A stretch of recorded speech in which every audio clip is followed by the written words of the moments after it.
Bom, vamos lá então, né, pessoal? Meninos, boa tarde para todos. Sou o professor Rafael Carvalho, professor de Geografia. Vamos pegar aí algumas questões para esse aulão.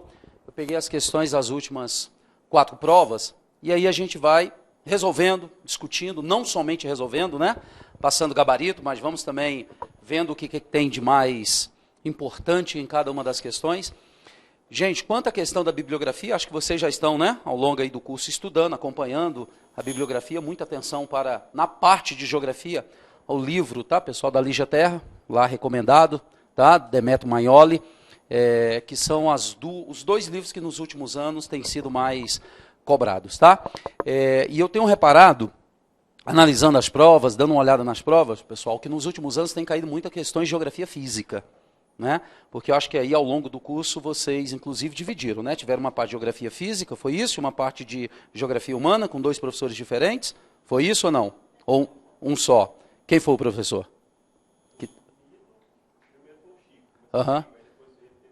Chicão. Professor Nilo não conheço ainda, mas professor Chico conheço bastante, aliás, trabalho ainda junto com ele. Vocês estavam muito bem servidos, né, pessoal? Pena que eu acompanhei lá, o Chicão não pôde continuar. Mas vamos lá, vamos fazer então uma revisão em cima dessas questões. Pessoal, olha só, eu vou dar prova mais nova para as mais antigas, tá bom? E aí, vamos tentar fazer aqui o máximo nessa hora, o máximo que a gente puder. Tranquilo? Gente, olha só, dá para... A visualização aí está suficiente, pessoal? Eu só não consegui, foi o tempo... Eu prefiro. Eu não gosto de escuro, não, eu tenho medo. Né? Não, eu não perdi o medo do escuro ainda não. Né? Meninos, olha só. Esse é um tipo de questão, né? Tem sido muito recorrente aí nas últimas provas. E é uma questão, assim, que eu digo que...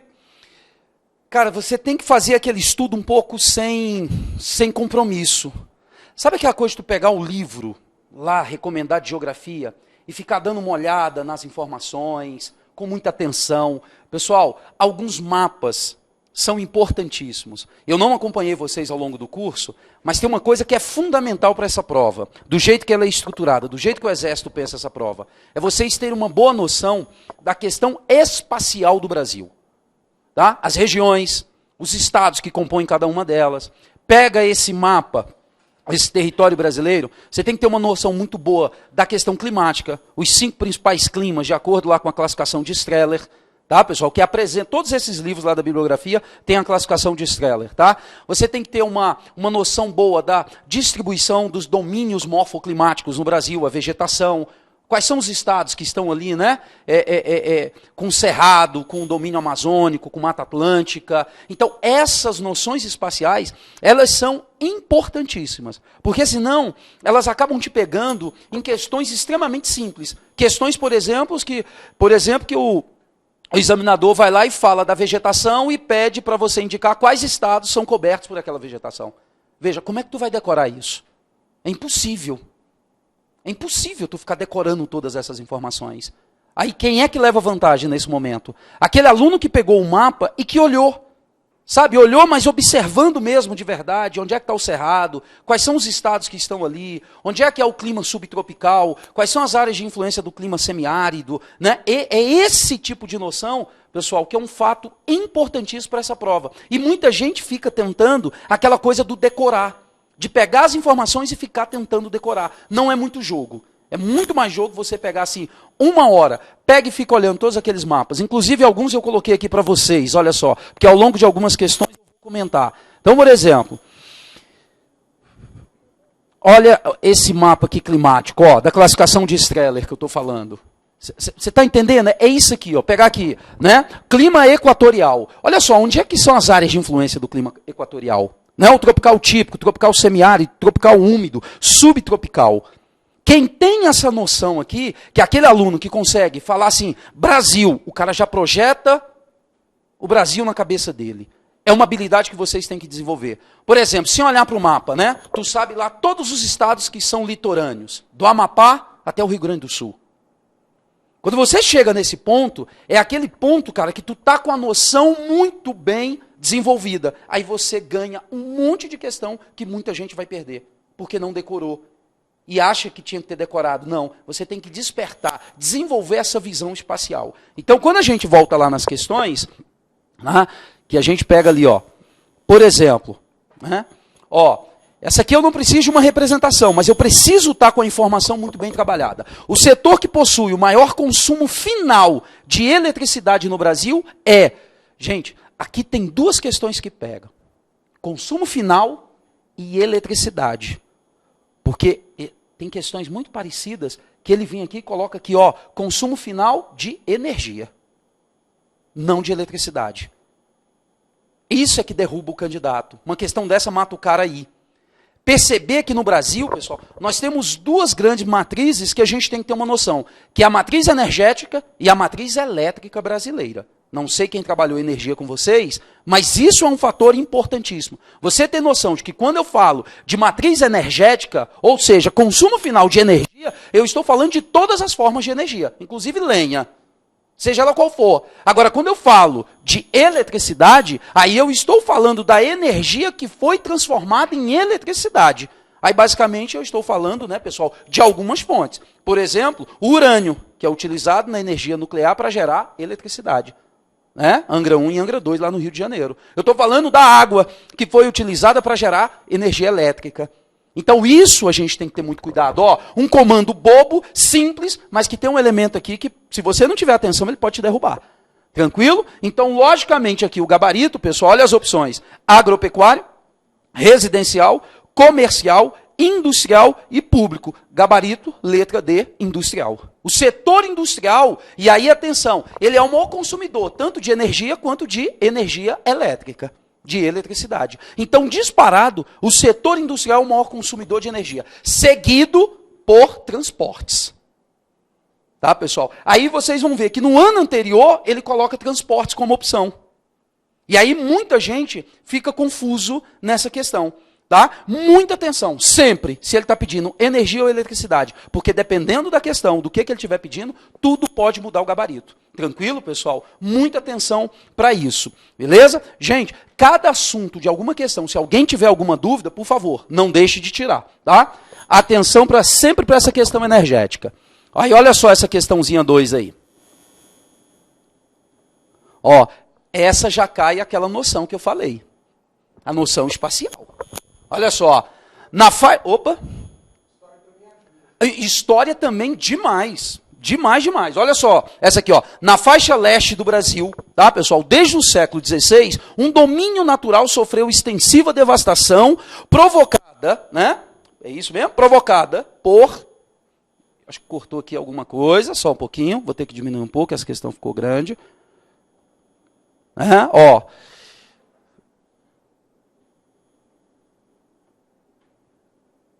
Aí, ó, por extração de pau-brasil, plantio de cana e café, expansão urbana e implantação de eixos de transporte. Atualmente restam apenas cerca, né, de 8% deste domínio natural. Meninos, processo histórico de ocupação territorial do Brasil como um todo, vocês têm que ter uma noção muito bacana disso, tá? Que se dá na costa leste e depois, posteriormente, somente a partir do século XVIII, um processo de interiorização. A gente vai adentrando ao território, né, pessoal, somente de uma forma efetiva, tá, meninos, do século XVII para o século XVIII, com o início da expansão da pecuária, e efetivamente somente com a mineração no século XVIII, né, que vai dar origem às cidades, muitas conhecidas até hoje, na região central do Brasil, as cidades históricas de Minas, por exemplo, né, e as cidades aqui também da região central do Goiás. Por exemplo, né, aqui Formosa, é aí que vai surgir Pirinópolis, é aí que surge a cidade de Goiás, até influência em cidades como Cuiabá e Campo Grande. Somente no século XVIII com a mineração. Mas até o século XVII, a ocupação ela fica presa à faixa litorânea. Fruto de quê? De uma economia colonial montada, voltada para exportação, que é o que a gente chama de economia extrovertida, voltada para fora. Então, logicamente, que naquela faixa litorânea estava presente, pessoal, a Mata Atlântica. Então, ela passou por um processo mais intenso de devastação. Hoje, segundo as estatísticas, lógico, dependendo de quem o faça, né, está aí entre 5% e 8% apenas de área remanescente. E lembrando que essas áreas remanescentes são áreas onde o relevo é muito acidentado, né? Serra do Mar, onde a ocupação é praticamente inviável economicamente. Então, nessas áreas restou-se um pouco de Mata Atlântica. O resto foi toda e completamente ocupada. E corretamente, primeiramente, século XVI, né, pessoal? A exploração do pau-brasil, do 16 para o 17, o cultivo da cana-de-açúcar, e já no século XIX até o século XX, a intensa ocupação, né, e a substituição por conta da expansão cafeeira, né, ali na região do Vale do Paraíba, entre Rio de Janeiro e São Paulo, principalmente. Tranquilo? Posteriormente, o processo de expansão urbana. As grandes cidades brasileiras e as mais importantes ainda estão concentradas na faixa litorânea do país. Aí, de novo, a noção do território te dá uma boa possibilidade de você acertar esse tipo de questão. Lógico que você tem que ter conhecimento, né, pessoal, aqui do processo histórico de ocupação e formação territorial do Brasil. Mas uma questão tranquila, né? Lógico que aqui eu tenho que ter cuidado, porque eu tenho outros domínios aqui que foram amplamente devastados também. Mas, no caso, pela descrição do comando da questão, só cabe a Mata Atlântica. Tranquilo, meninos? Acho que aqui não tem nenhuma questão duvidosa, né? Nenhuma situação. Aí eu coloco aqui, ó, por exemplo, de novo, lá naquele mapa que eu situei lá para vocês, ó, eu venho aqui.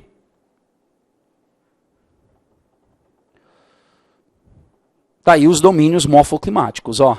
É esse mapa aí, por exemplo, sobre vegetação que a gente tem que ter uma noção. É bater o olho e, sabe, tô vendo. Ou então tirar o mapa da sua frente e você continua vendo. Aí é quando você está num momento bacana sobre a sua noção espacial de território brasileiro. Tá, pessoal? E sempre, gente, em todas as provas, Amazônia, Cerrado, Caatinga, Mata Atlântica, então, esses em especial têm sido cobrado demais. E eu, nos últimos anos, tenho percebido que, ó, Mata de Araucárias também, com uma prova atrás da outra, cobrando alguma coisa sobre a Mata de Araucária. Tá, pessoal? Que é Mata Atlântica com Araucária. Tá? Uma vegetação que combina características, mas que aqui tem um domínio, né, a chamada vegetação de conífera. Tranquilo, meninos? Aí a gente vai ver algumas questões sobre isso. Mas é importantíssimo o desenvolvimento da noção espacial disso aí. Tranquilo? Vamos seguindo. Vamos seguindo para a gente chegar ainda em questões mais abrangentes, para a gente trabalhar um pouco mais. Olha só. Agora uma questão bem mais técnica. Essa questão aqui é uma questão muito bacana, né? Porque dentro da parte física da geografia, ela vai lá para uma parte conceitual que alguns alunos acabam muitas vezes confundindo algum desses fenômenos aqui. Tá, pessoal? Ainda mais porque tem fenômeno aqui que é associado ao outro. Então vamos com bastante cuidado. Olha só. Nas últimas décadas, o processo de transformação do uso do solo, em função de uma expansão rápida e intensiva da agropecuária, provoca inúmeros impactos ambientais no cerrado. Então, agora ele fechou o problema no bioma, que é o cerrado, entre os quais erosões profundas que atingem o lençol freático, que denominamos, pessoal, vossorocas. Tá? Que podem também aparecer como bossorocas. São sinônimos. Tá, pessoal? Esses dois termos se designando ao mesmo fenômeno. Vossorocas ou bossorocas. Tá? Só que na bibliografia recomendada para vocês, quase todos os autores utilizam o termo vossoroca. Mas pode ser que um ano ou outro, né, mudando a bibliografia, pode aparecer bossoroca também. Eu estou falando exatamente do mesmo fenômeno. Só que, meninos, olha só, o vossorocamento do solo tem a ver com outros fenômenos que indicam aqui. Por exemplo, a lixiviação. Pois é, tá vendo? Lixiviação é um fenômeno também que vocês têm que ter o domínio. A lixiviação nada mais é do que um processo de lavagem do solo. Quando o solo é exaustivamente, pessoal, lavado. E aí isso ocorre o quê? Principalmente em áreas muito úmidas ou de índice de precipitação elevado. Região amazônica. A lixiviação intensa do solo. Tá? E aí, qual é a consequência disso? Que nesse processo intenso de lavagem do solo, pessoal, os nutrientes são carreados ou para as partes, né, mais baixas de um determinado relevo ou para as camadas mais profundas do solo. Então, a lixiviação leva, por exemplo, ao empobrecimento do solo. Só que nesse processo também de lavagem, meninos, você acaba, muitas vezes, dependendo da condição de preservação ambiental, abrindo espaço para o chamado escoamento superficial. E é esse escoamento superficial que vai provocar dois fenômenos que vira e mexe o exército anda falando dele. que é o ravinamento e o vossorocamento. Ó, vamos fazer o seguinte, olha isso aqui, vamos desenhar aqui um pouco. Então eu pego uma área que tem ali um solo, não importa qual. Enquanto ele está com sua cobertura vegetal, pessoal, natural, esse solo está protegido. É isso que a gente tem que entender. E o comando da questão já diz que, olha só, que essa vegetação ela foi retirada por conta da expansão da agropecuária, da agricultura e da pecuária. Na medida que retiramos a cobertura vegetal, eu retiro a proteção natural do solo. Porque a vegetação não protege o solo só por conta das raízes que seguram o solo. A vegetação protege o solo, pessoal, por uma outra série de fatores. Primeiro, protege contra o sol. O sol exerce uma ação bactericida e fungicida sobre o solo. Né? Vocês podem ver aí, né? Pessoal mais antigo, qualquer coisa. Pega o colchão, que está ficando ali mais velho um pouquinho, bota onde? No sol. Porque o sol tem essa ação bactericida, tem uma ação fungicida. Então, no solo, ele também mantém essa ação. Então, a vegetação, ela protege o solo porque ela mantém os micro-organismos decompositores, responsáveis pela ciclagem de nutrientes. Então, a primeira grande proteção da vegetação. A segunda é que a vegetação, pessoal, e essa, ainda mais em áreas como a floresta amazônica, que a vegetação forma um dossel, uma camada contínua de vegetação, além de proteger do sol, protege também do impacto mecânico das gotas d'água quanto o solo. Evita o que a gente chama de efeito splash. Né? Que é aquela...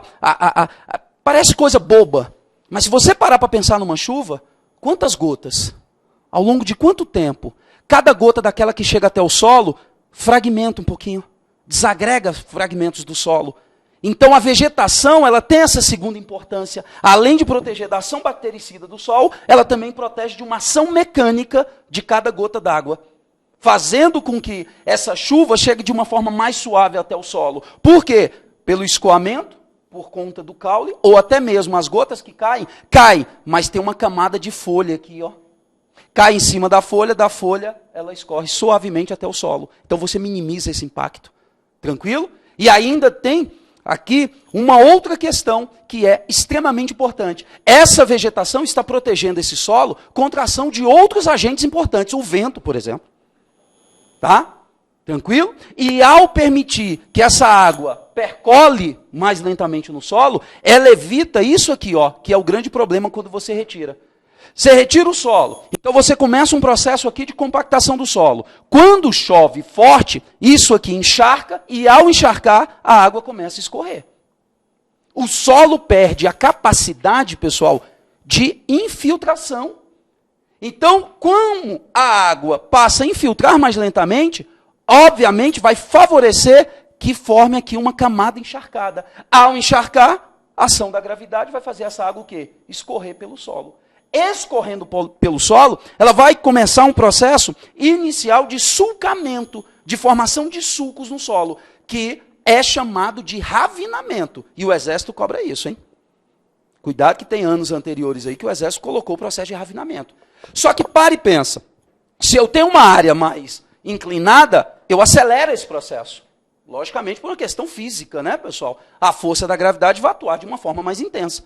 E aí qual é o problema? No estágio inicial, forma-se ravinas. E na evolução dessas ravinas, esses pequenos sulcos começam a avançar para grandes rasgos no solo, que chegam a 2, 3, 5 metros de profundidade e atingem áreas gigantescas. Tá, pessoal? Aí é o estágio que aparecem as vossorocas ou bossorocas.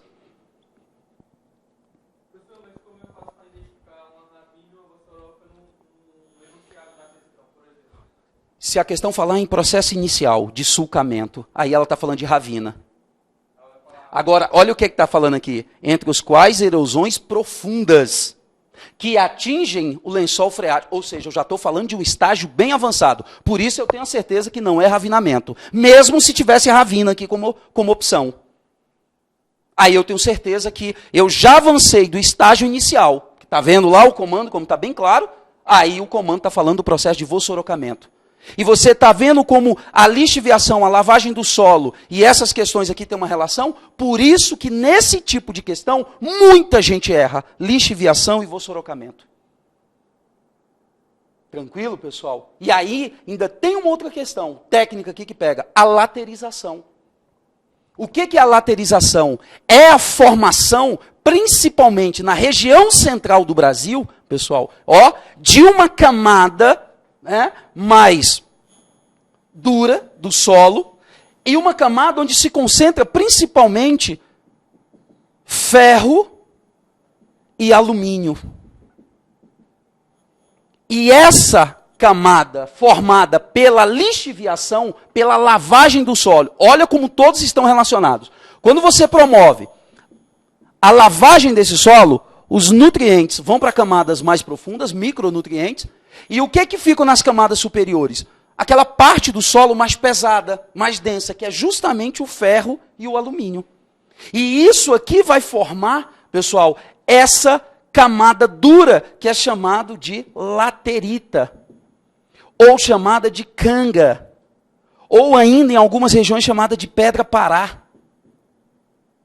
Tecnicamente chamada de concreção ferruginosa.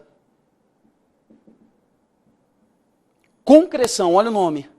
Como se fosse um concreto. Sabe essas áreas de latossolo, essa área de onde tem esse solo, esse vermelho aqui do cerrado, amarelado do cerrado? É isso. Quando ele é vermelho demais, são elevadas concentrações de ferro. É o ferro oxidado. Quando ele é amarelo, pessoal, é a concentração de alumínio. Tranquilo? E aí você pode reparar que sempre nessas áreas tem forma-se umas rochas como se fosse um agregado de pedrinhas pequenininhas. Você pega um monte de pedrinha pequenininha e parece que alguém fez ali um concreto com aquelas pedrinhas e formou. Aquilo é a canga. Aquilo é o processo de laterização. Então, quando eu falo de vassourocamento, lixiviação, laterização, ravinamento, muito cuidado, gente. Muito cuidado. A gente tem que ter um conceito muito bem estabelecido, porque senão eu acabo confundindo uma coisa com outra. Pelo comando aqui, não deixou a mínima dúvida. Erosões profundas que atingem o lençol freático. Então, eu estou falando de uma erosão. Então, eu elimino lixiviação, eu elimino laterização. Só fica como opção as vassourocas. Assoreamento também ocorre muitas vezes associado a isso. Mas o assoreamento nada mais é do que aquele solo que foi carreado, que foi transportado e que chegou até as partes mais baixas do relevo, atingindo o rio. Então, isso é o assoreamento. Quando você, por exemplo, desmata, por que é proibido desmatar em costas com mais de 45 graus? Porque senão tu favorece isso. Por que é proibido, por exemplo, desmatar as margens de rio? Porque aquela mata, que é a mata ciliar ou a mata de galeria que se desenvolve ao longo dos rios, ela é a proteção natural do rio. Tanto que o nome, mata ciliar, vem de cílios. Assim como os cílios servem para proteger os olhos, aquela mata serve para proteger o curso d'água.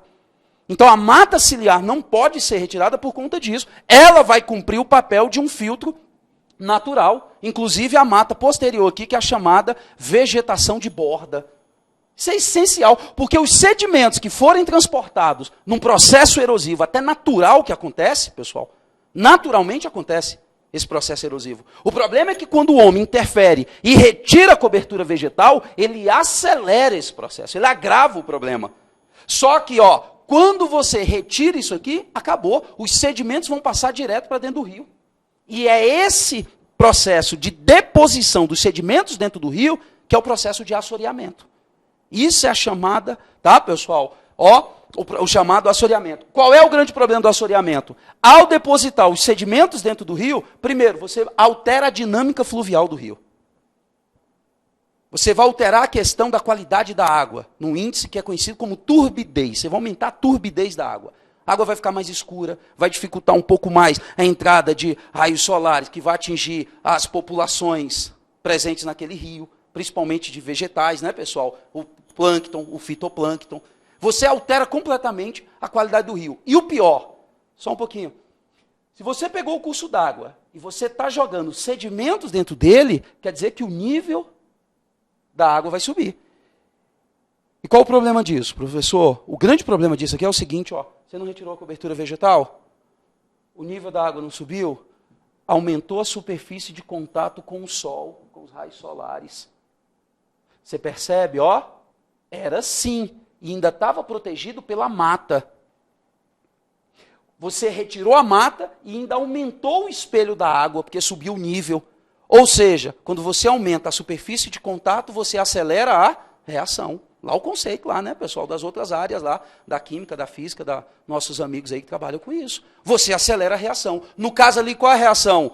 Evaporação. Então você passa a perder mais água por evaporação do que a nascente consegue jogar de volta. Ao longo do tempo você mata o rio.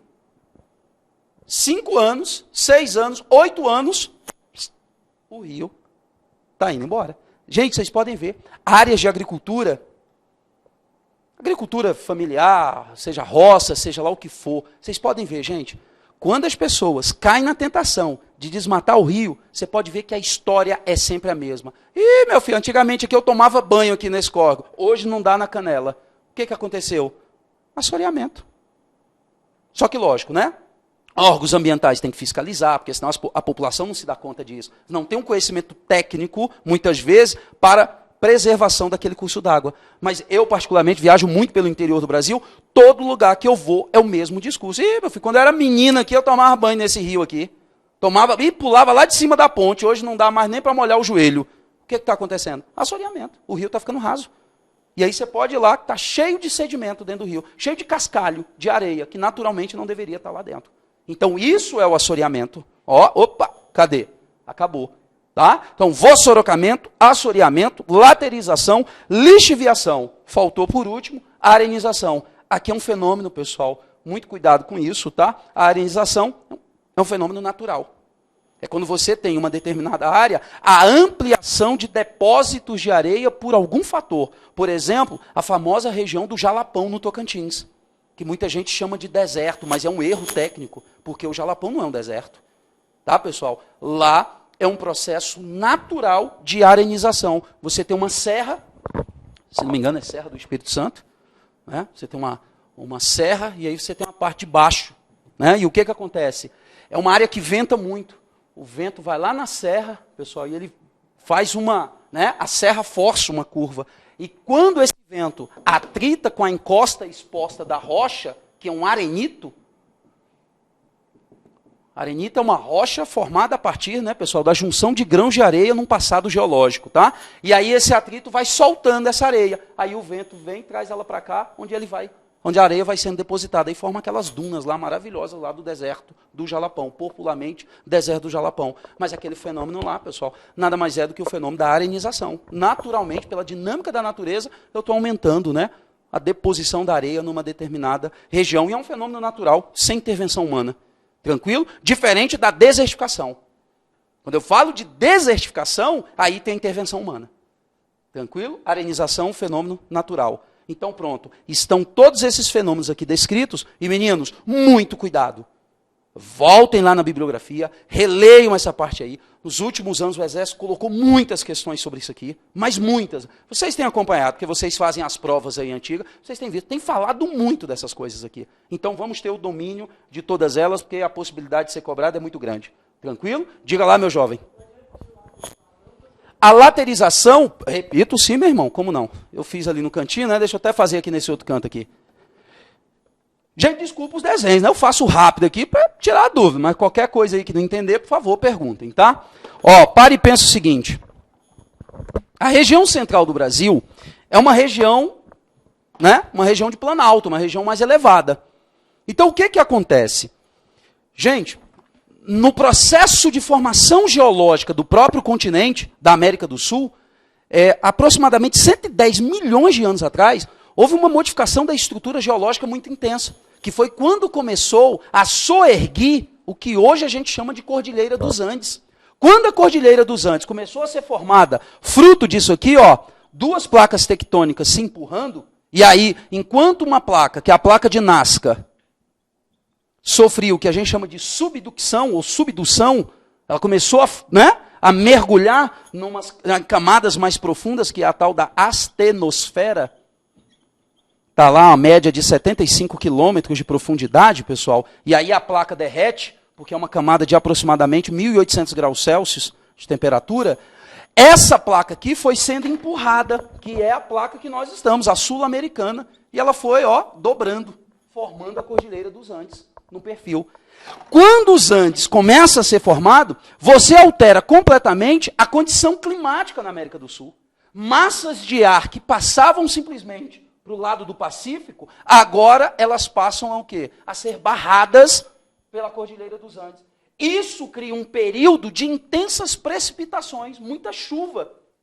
E esse período geológico de muita chuva vai provocar o quê? A lixiviação dessa região central do Brasil, a lavagem do solo. Muita chuva, muita água descendo para esse solo. Então, os nutrientes mais leves, os chamados micronutrientes, vão para camadas mais profundas. E o que fica na parte superior desse solo? Fica uma camada com elevadas concentrações de metais mais pesados, portanto, mais difíceis de serem transportados pela água. Ferro e alumínio. Só que o que acontece? Esses metais, em presença com outros minerais do solo, e a presença constante da água, cria-se uma camada como se fosse uma espécie de um concreto mesmo. Por isso que a gente chama de concreção. Então, essa camada, que é uma espécie de um concreto, forma-se uma camada muito dura, formada por rocha rica em ferro e alumínio, que daí a gente chama de tudo aquilo lá que eu chamei, ó, a laterita, a canga, a pedra-pará, a concreção ferruginosa. Tá? Então, isso é o processo de laterização. É esse processo de lavagem intensa do solo que retira micronutrientes, deixam nutrientes como ferro e alumínio, que acabam se agregando, né? Eles vão se juntando, colando um fragmento no outro. E aí forma mesmo aquelas pedras aqui que vocês veem por aí, para tudo quanto é lado, tem aquelas pedras, desde pedaços pequenininhos até pedaços maiores, com uma espécie de um concreto. Você quebra ela, você vê que tem vários pedacinhos como se tivesse sido mesmo concretado. Igual quando você quebra um pedaço de concreto, né? Você quebra e por dentro está lá a brita, né? Está lá os pedacinhos de brita lá. A concreção ferruginosa da mesma forma. Aí você até observa a coloração vermelha e amarela o tempo todo. E é por isso, o vermelho relacionado ao ferro, o amarelo relacionado ao alumínio. E é inclusive por isso que se diz que o solo do Cerrado é um solo ácido.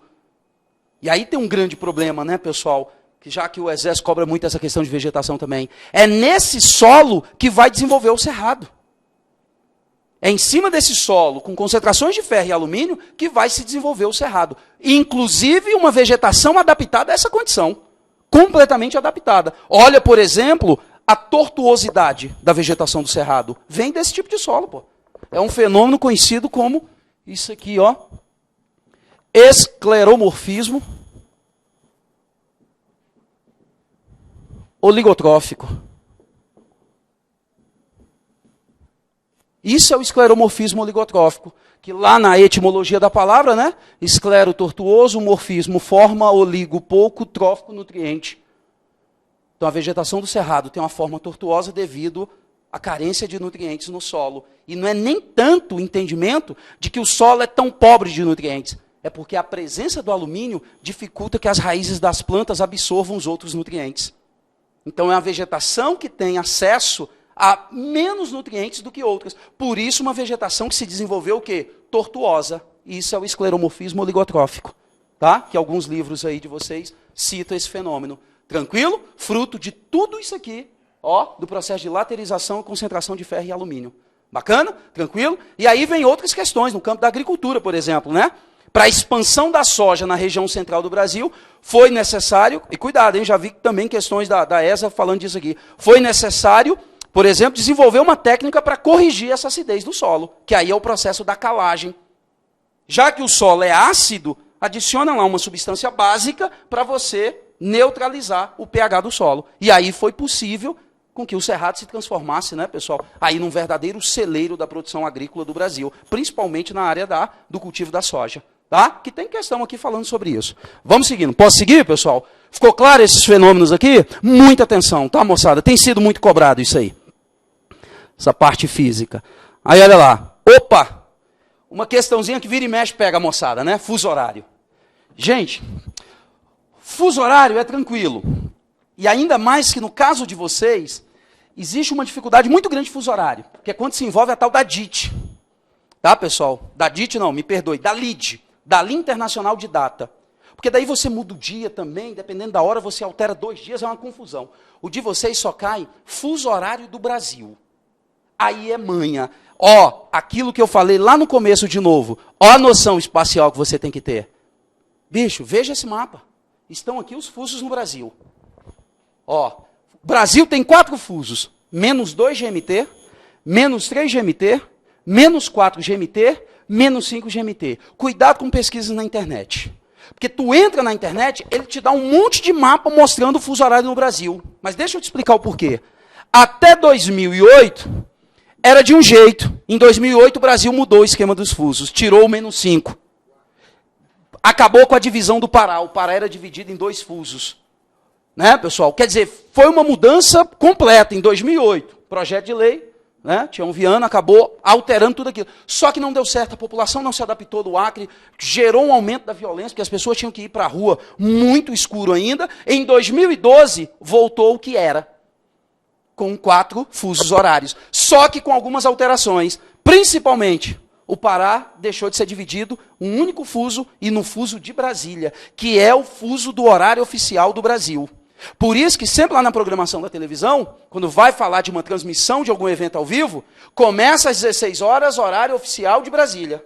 Por isso que sempre diz horário oficial de Brasília, que é para as pessoas em outros estados estarem atentas e saber que naqueles estados é outra hora. Tá? E aí o que é o importante aqui? O primeiro fuso brasileiro, que é 2 horas a menos do que o horário de referência, que é o horário de Londres, pessoal, só pegam as ilhas. Não pega nenhuma cidade. Olha aquilo que eu falei, a sua noção espacial. O primeiro fuso brasileiro é oceânico, só pega as ilhas, Atol das Rocas, Fernando de Noronha. Então, sempre que um probleminha mete esse fuso aqui, vai falar de Fernando de Noronha. Porque as outras ilhas nem gente não tem. Então, quem tem lá é Fernando de Noronha, ainda lembrando que é um parque, né? Mas tem lá, gente, não pode morar, mas as pessoas visitam lá. Então, sempre vai ter Fernando de Noronha. Primeiro fuso brasileiro oceânico. O primeiro continental é o nosso, menos 3 GMT. Aí, olha só o que acontece. Todo o Nordeste, pessoal, todo o Sudeste, toda a região Sul e mais uma parte do Centro-Oeste e do Norte do Brasil. Esse fuso é o mais importante, porque é o horário oficial. E aqui estão as principais cidades. 20 das capitais estão aqui dentro. 20 das capitais estão aqui dentro. Então, observa aí quem é que está lá dentro. Aí depois eu tenho o quê? O menos 4 GMT. 1 hora a menos. Enquanto Fernando de Noronha é 1 hora a mais, por exemplo, em Fernando de Noronha agora, são 13h20. Perceberam? Em Manaus, 1 hora a menos. Em Manaus agora, 11h20. E aí eu tenho o último fuso brasileiro, que pega uma parte do Amazonas, do estado do Amazonas, e o estado do Acre. Apenas a capital, Rio Branco, está ali dentro. Lá são 2 horas a menos do que Brasília. Lá, então, são 10h20 da manhã. Então, é isso aqui, ó, essa noção espacial que a gente tem que ter. Aí, o que acontece? Deslocamento de qualquer lugar para leste, a hora aumenta. Daqui para cá, 1 hora a mais. Aqui, 1 hora a mais do que aqui. 2 a mais. Para oeste, a hora diminui. Aí, tu vem aqui, ó, tendo relembrado isso aqui, você vem aqui no probleminha do fuso horário e olha só, que probleminha fácil. Você não pode errar uma questão dessa em hipótese alguma. Um navio estava em Angra dos Reis, Rio de Janeiro. Rio de Janeiro, menos 3 GMT. Assim como Brasília, tranquilo? Aí ele ainda bota uma informação lá a mais que nem precisava. Ele pega lá e diz que é 44 oeste, tá? 44 graus. Tem o tracinho embaixo não, era só graus, tá? E saiu para fazer uma viagem em direção a Fernando de Noronha. Opa, então olha que moleza. Eu já sei disso aqui, ó, o Brasil está aqui, ó, menos 2, o menos 3, menos 4, menos 5. Calma aí, ele está falando de Angra dos Reis, então ele saiu daqui e foi para Fernando de Noronha. Foi para menos 2. Aí olha o que ele diz lá, ó, às 6 horas. Opa, então ele saiu daqui às 6 horas. Então lá em Fernando de Noronha, eram 7. E ele foi para lá, então me interessa o horário de lá. Aí olha só, no período da manhã, terá uma duração de 8 horas de viagem. Que hora será na ilha de Fernando de Noronha quando o navio atracar? Uai, saiu 6, lá era 7, mete 8 aqui, pessoal, uai, 7 horas mais 8 horas vai dar o quê? Uai, vai dar às 15 horas. Às 15 horas o navio está atracando em Fernando de Noronha. Letra A. Fechou. Tranquilo ou não? Beleza? Gente, alguma dúvida de fuso horário? Já vim direto na questão. Se tiver alguma dúvida, a hora é agora. Não? Nenhuma? Sossegado? Então vamos seguindo. Vamos seguindo que o tempo está acabando, ainda tem. Fizemos nenhum. Eu trouxe umas 4 provas. Ó, questão bacana demais essa aqui. Essa aqui eu me amarrei. Essa aqui eu até fiquei. Olhei assim, eu falei, rapaz, o exército foi até, pô, legal. Né? Mas a questão em si é fácil, tranquilo. Olha só. O processo de integração física das manchas urbanas de 2 ou mais cidades que crescem horizontalmente, crescimento urbano, hein? Lembra que tem um crescimento vertical, a verticalização, e o crescimento horizontal, tá? Ó, até os seus limites municipais, podendo ser também uma integração funcional com intensos fluxos pendulares. Eita bagaça, vamos parar e vamos entender isso aqui com calma, né? Ó, podendo ser também uma integração funcional. Gente, uma integração é por conta da troca de serviços entre essas cidades. Uma cidade depende da outra, as cidades criam relações entre si, né, pessoal? E essas relações são demonstradas claramente pela troca de intensos fluxos, inclusive fluxos materiais e fluxos imateriais também.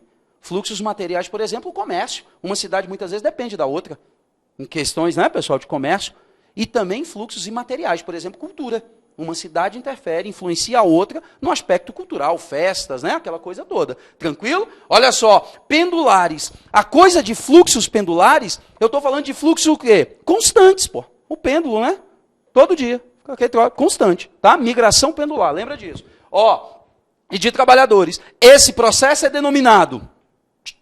Tá aí as opções. Segregação socioespacial. Não, em momento algum está falando disso. Né, pessoal? Hierarquia urbana. Ele até ali dá uma ideia, um pouco de hierarquia urbana, uma cidade, né, influencia a outra, mas ele não está claramente descrevendo a hierarquia urbana. Gentrificação, me amarrei quando ele colocou esse fenômeno aqui. Tá? Gentrificação, que não é o caso.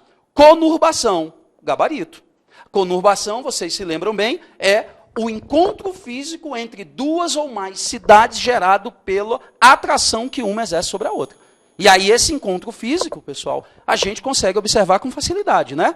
Por exemplo, Taguatinga emendada com Ceilândia, emendada com Samambaia, emendada com Águas Claras, emendada com Vicente Pires, emendada com Guará, com Núcleo Bandeirante. Olha o processo de conurbação.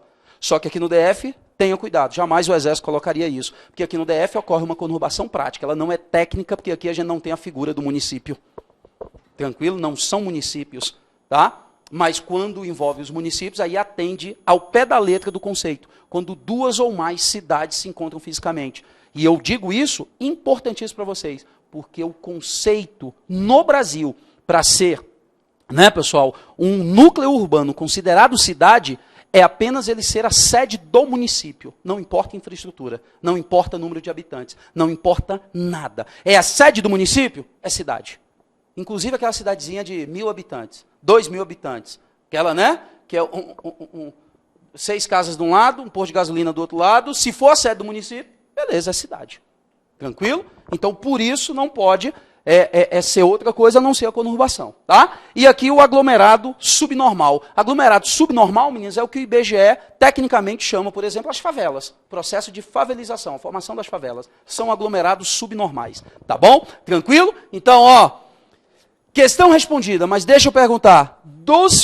Das opções aqui, alguém alguma dúvida de alguma coisa?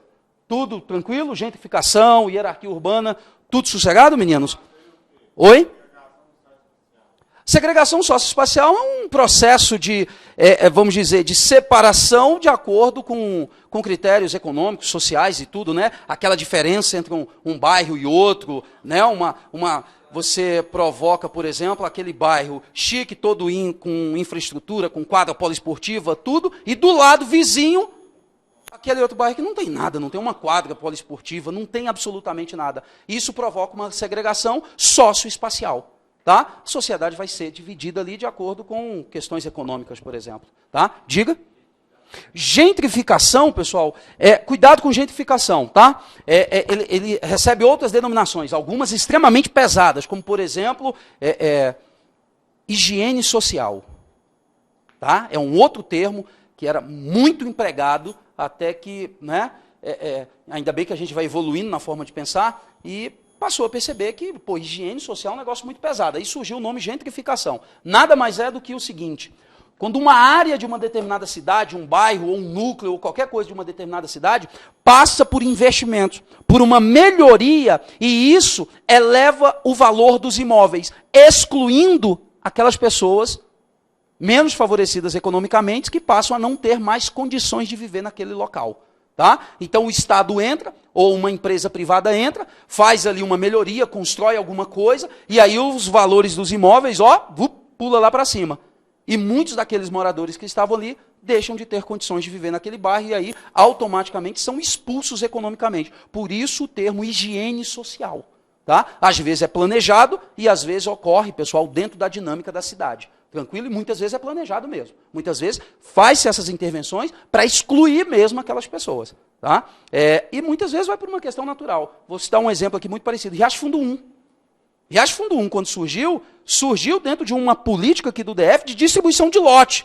Só que principalmente aquelas quadras perto da IPNB ali, né, pessoal? A quadra 5 e a quadra 7, elas passaram por um processo de valorização tão rápido que os moradores originais de lá não moram mais lá, não. O cara, de repente, dificuldade econômica tremenda, de repente o cara se viu morando num imóvel que só o lote dele valia 300 mil. E o cara pobre, coitado, assalariado, o que o cara fazia? Vendia aquele negócio, comprava 3 imóveis, né? Comprava no Recanto das Emas, comprava na Samambaia, comprava num lugar mais afastado. Morava em um e alugava os outros 2. Fruto desse fenômeno, a gentrificação. Tranquilo? Beleza? Vamos seguindo, meninos. Gente, desculpa, eu estou indo mais rápido que é para tentar fazer o maior número de questões, tá? Mas qualquer dúvida, não deixem de perguntar, não. Vamos ver o que tem mais aqui, ó. Tem outra questão aqui, ó. De novo, vegetação, ó. Falei, ó, a mata de araucária aí, que eu falei que o exército, não sei o que é. Parece que o povo que anda elaborando a prova, parece que é lá no sul, né? Parece que o povo quer falar de mata de araucária.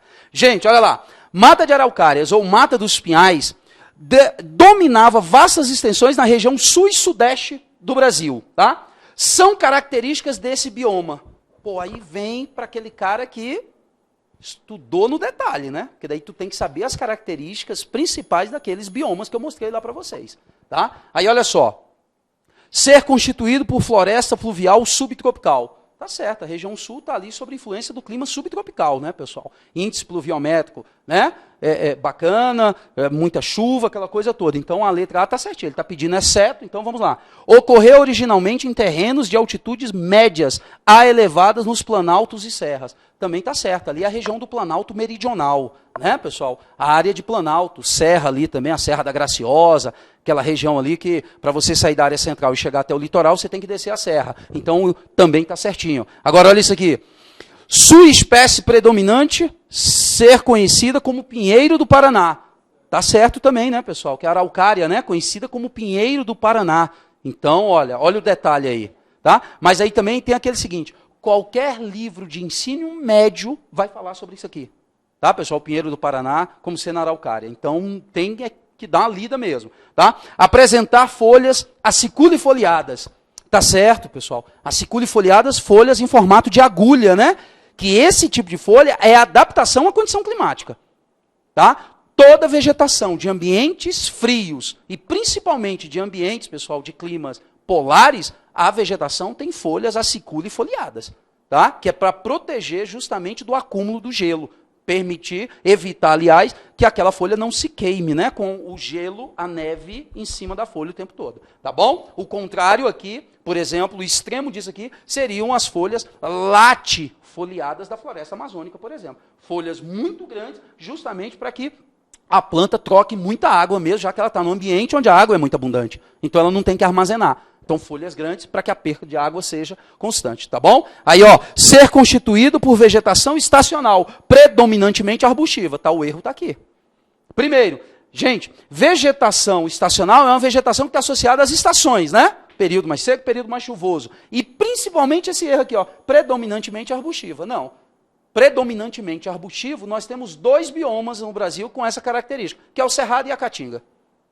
Tá, pessoal? Cerrado e Caatinga. E o Cerrado ainda depende da fitofisionomia do bioma. Tá? Então, o erro está aqui na questão E.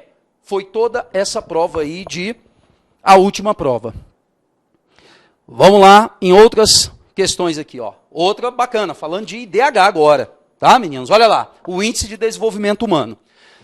Gente, também, acho que só nos últimos 4 anos aí o Exército cobrou 2 vezes IDH, tá? Tanto que algumas questões aqui eu não coloquei justamente por isso. São questões, né, com o mesmo tema, e aí eu não coloquei para a gente não ficar repetindo, tá? O Índice de Desenvolvimento Humano, IDH, é utilizado como referência em estudos comparativos das condições de vida das populações. Seus 3 grandes indicadores são, gente, IDH usa basicamente, gente, saúde, educação e renda. Saúde, educação e renda. São os 3 índices do IDH, tá? Saúde, educação e renda. Saúde, expectativa de vida, vai ser o índice utilizado para se medir a saúde de uma população, tá? Quanto tempo espera viver um cidadão nascido naquele país ou naquela região, tá? Renda, o PIB per capita. Tá, pessoal? O PIB do país dividido pela população, o PIB per capita. E educação, o tempo de escolaridade. Quantos anos, em média, aquela população frequenta a escola? Então, saúde, educação e renda são os 3 indicadores. Aí eu pego aqui a questão, moleza, né? Ó, expectativa de vida ao nascer, nível de instrução, quantidade de trabalhadores. Não, já fugiu. Nível de instrução, PIB per capita e número de empregos. Também nada a ver. Ó, expectativa de vida ao nascer, PIB per capita e quantidade de trabalhadores domésticos. Nada. PIB per capita, nível de instrução, taxa de fecundidade. Também não, né? Essa taxa de fecundidade aqui, você... Cuidado, não fica na dúvida desse negócio, não. Expectativa de vida ao nascer, nível de instrução e PIB per capita. São os 3 indicadores utilizados para se medir o IDH. Tá, pessoal? E aí, nunca se esqueçam, tá, meninos? Pelo menos uma noção mínima hoje da situação do IDH no Brasil. Nós estamos aí na casa de 0,755 de IDH, que vai de 0, tá? Que é o mínimo, a 1, que é o máximo. Lembrando que a gente tem 4 subgrupos. IDH baixo, IDH médio, IDH elevado e IDH muito elevado. O Brasil está aqui, ó, IDH elevado. 0,755, que tem o limite em 0,799. 0,800 já é IDH muito elevado. E sempre lembrando, não existe no mundo ninguém 0, não existe no mundo ninguém 1. Tá? Tá todo mundo transitando. Lógico que países como Noruega, Suécia, né, Islândia, Austrália, esses países têm lá 0,980, 0,980, quase, né, já muito próximo de 1. Mas ninguém é 1, mas também ninguém é 0. Tranquilo, pessoal? E o Brasil está aqui, ó, nessa posição, o que o coloca 75ª colocação entre 188 países que são levantados pela ONU. Tá? Quem publica o IDH, tá, pessoal, é a ONU, Organização das Nações Unidas, e entre os 188 países levantados, o Brasil aparece na 75ª colocação. Beleza? IDH não tem segredo, é só isso. Matou, se acerta qualquer questão de IDH, gente. Foi desenvolvido na década de 90, tá, gente? Para substituir o PIB per capita. O PIB per capita era que era considerado para medir o desenvolvimento dos países, que era um absurdo, né? Porque você imagina, pegava os países de petróleo, a população miserável passando fome, mas o nível de desenvolvimento era lá em cima, porque eram países, né, com população reduzida e rendas muito elevadas. Tá? Aí o IDH veio para corrigir essa distorção na década de 90. Só um pouquinho, que eu acho que aqui, o índice. Então vamos para a próxima questão aqui, meninos.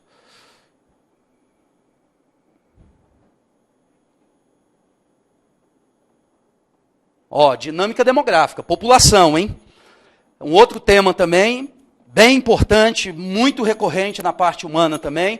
Sempre importante ter atenção, mas é um tema que requer muita leitura, tá, gente? Porque tem muitos conceitos, né, muitos indicadores, então sempre um cuidadozinho especial aí também com população. Ó, sobre a atual dinâmica demográfica brasileira, assinale a afirmativa correta. O Brasil está deixando de ser um país jovem. Certo. Ah, tá certo. Lógico que eu não vou arriscar e vou passar batido já para outra, não. Vou dar uma olhada que, né? Mas já está ali, esse negócio ali está certo, né? População jovem reduzindo, a população vem envelhecendo de uma forma geral, tá bom? A participação relativa dos idosos vem declinando, é errado. A participação dos idosos vem aumentando gradativamente na população. A população está envelhecendo, tá? O crescimento vegetativo, compreendido entre 40 e 70, não foi afetado pela redução de mortalidade. Lógico que foi. Se crescimento vegetativo é a relação da mortalidade com a natalidade, como é que eu digo que não foi afetado? Um erro grosseiro. Então, esquece. A migração dos fatores de maior impacto na composição atual da estrutura etária do Brasil. Não. Atualmente, não mais. Foi até a década de 80, tá, pessoal? De lá para cá, deixou de ser. Então, a migração hoje é um movimento muito, muito sutil. E entendam por que que é. Porque, gente, entre 1940 a 1970, o Brasil se tornou um país urbano. Tirou mais gente do campo e colocou na cidade, passando de 50%. Mais de 50% da população passou a viver nas cidades na década de 70. Esse número continuou explodindo, pessoal, até a década de 90. De lá para cá, esse número vem diminuindo, porque hoje, 2016, nós temos 88% da população brasileira vivendo em cidades. Segundo o IBGE, entre o ano de 2022 e 2024, vai cessar a migração. Vamos estabilizar população do campo e população da cidade. E esse número deve ocorrer entre 91% e 92% da população vivendo em cidades. E aí até uma coisa importante para vocês. Quando um país deixa de transferir sua população do campo para a cidade, a gente diz que ele se tornou plenamente urbanizado. Urbanizado ele se torna quando ele passa disso aqui, ó, mais de 50%. Aí o país se tornou urbano. Plenamente urbanizado quando cessa o fluxo do campo para as cidades. Tá bom? O Brasil deve ocorrer aí nos próximos 5, 6 anos. Tranquilo? Então, essa questão foi.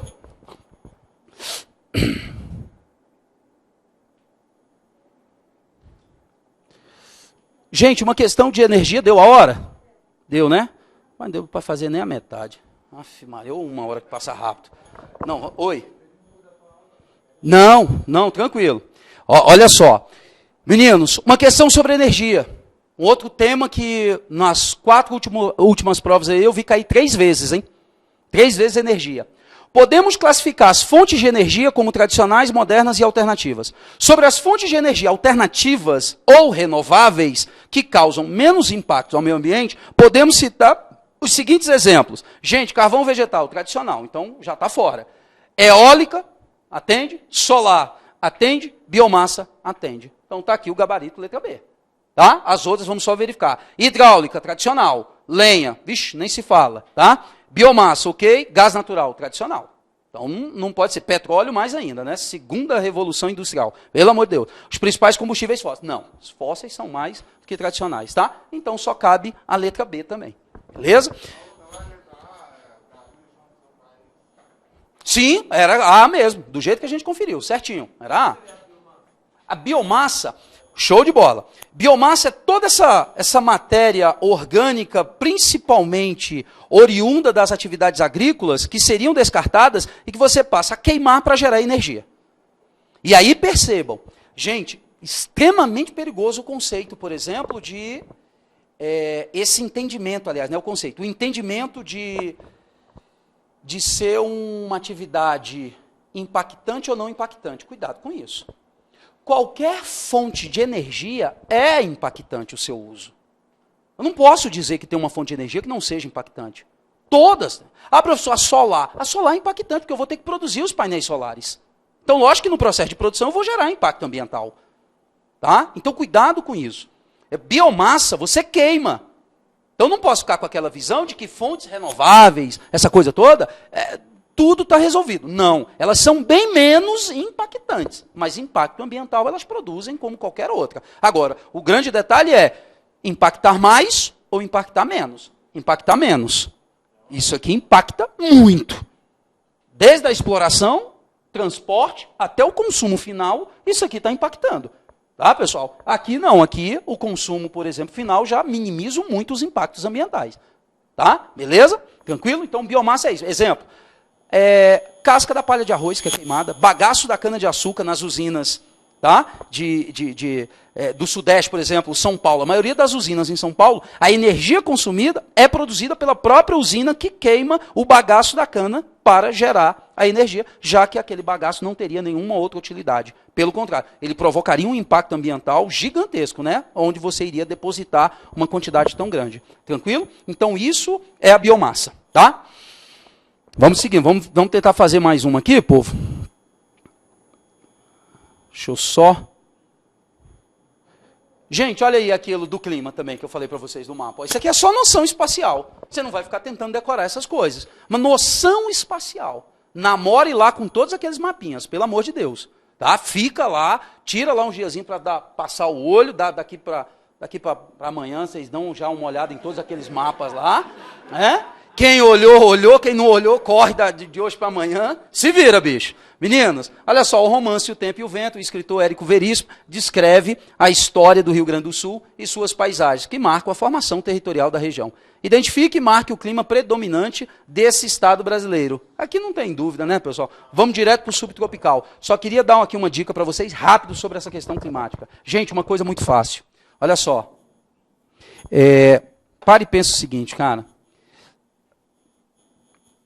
Ó, a tia lá na 4ª série já ensinava isso aqui pra gente, né? Só que ela só não mostrava pra gente o porquê. Galera, essa região, que é a região equatorial, é a região mais quente do planeta. E a questão é muito simples. A incidência dos raios solares se dá de forma perpendicular, né? Então, a absorção pela superfície da energia, que ela transforma em energia térmica, é muito maior. Então, a linha do Equador, a região equatorial, é a região mais quente. Em contrapartida, as zonas polares, a incidência é extremamente angulada, o que favorece, pessoal, a distribuição desses raios solares pela superfície e até mesmo a própria reflexão da energia, não absorção. O resultado disso, pouca energia absorvida, tanto é que os polos são congelados. Então, se você lembrar que os polos são congelados e que o Equador é a região quente, noção espacial, coloca o Brasil aí no território, está aí o Brasil. Então, os climas quentes no Brasil, eles estão do norte para o sul, enquanto que a influência das temperaturas mais baixas estão do sul para o norte. Então, quando eu pego o território brasileiro, né, vou fazer aqui rapidinho, não vou fazer bonitinho não, porque não dá tempo, é muito simples, olha só. Clima equatorial, a linha do Equador está passando aqui. Aqui está o equatorial. Trópico de Capricórnio. Capricórnio está passando aqui. Então, a região sul está abaixo do trópico. Abaixo, subtropical, porque está abaixo da zona tropical. Quem é a zona tropical? O trópico de Capricórnio e o trópico de Câncer. Tudo aqui dentro é a zona tropical, específica equatorial. Então, onde passa a linha do Equador? Equatorial. Abaixo do trópico, subtropical. Tranquilo? O restante do Brasil, tudo tropical. Só que daí, cuidado. Tropical úmido. Influência do oceano. Ou tropical atlântico, é o oceano. Tropical atlântico, tropical úmido, beleza, acabou. Muita chuva, o ano inteiro, tá, pessoal? A chuva bem distribuída. Aqui, por questões regionais, algumas chapadas, né? Já o enfraquecimento das massas de ar que chegou até lá, eu tenho um tropical também. Só que o semiárido, e aqui está um grande fator de erro. Semiárido não é árido. Clima árido é deserto.